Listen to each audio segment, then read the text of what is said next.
America is one of the most diverse countries in the world, but a new report from the management consulting company Development Dimensions International shows more and more companies are cutting their diversity, equity, and inclusion programs.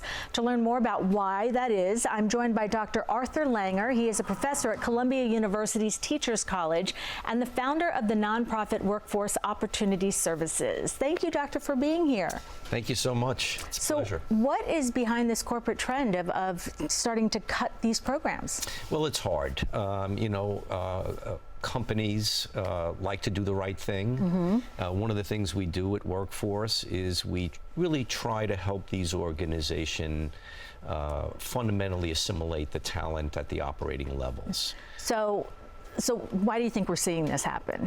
Well, it's hard, and operating units or line managers, they're driven by that margin. Yeah, they've got to be lean and mean. Right.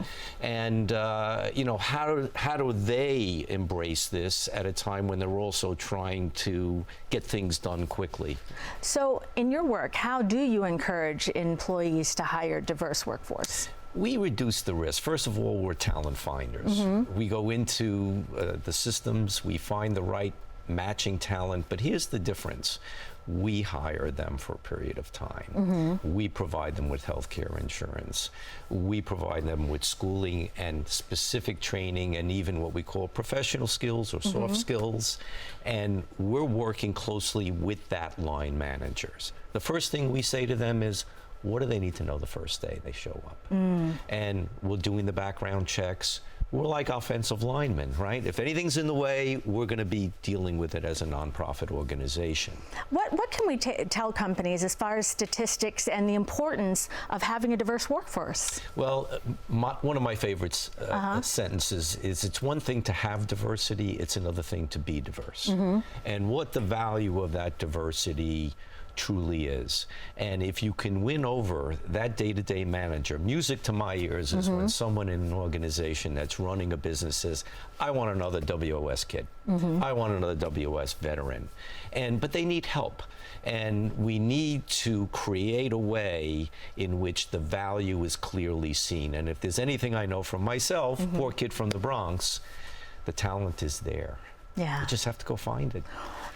Tell us a little bit more about the nonprofit that you started. Well, WS came out of a research study at Columbia that I did for 5 years, where we took 50+ people from the Drew projects on 135th Street on a grant, and the concern was, would they get a job? And we did, in this 5-year study, understood that the talent was there, but the transformation culturally is always the challenge.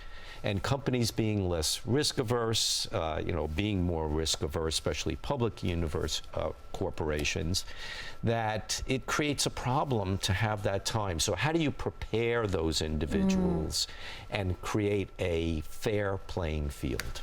And is there any sort of age range or that you... We started with high school students. Okay.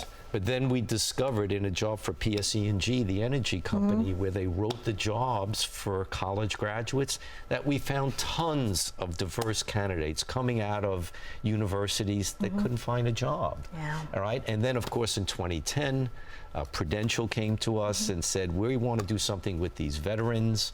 And that was a whole other transformation. Wow. But tons of talent. Every veteran comes out educated and trained in something. Dr. Langer, thank you so much for what you and your whole team works on. It's such an important issue. Learn more about Workforce Opportunity Service. Just head to cbsnewyork.com. We'll be right back.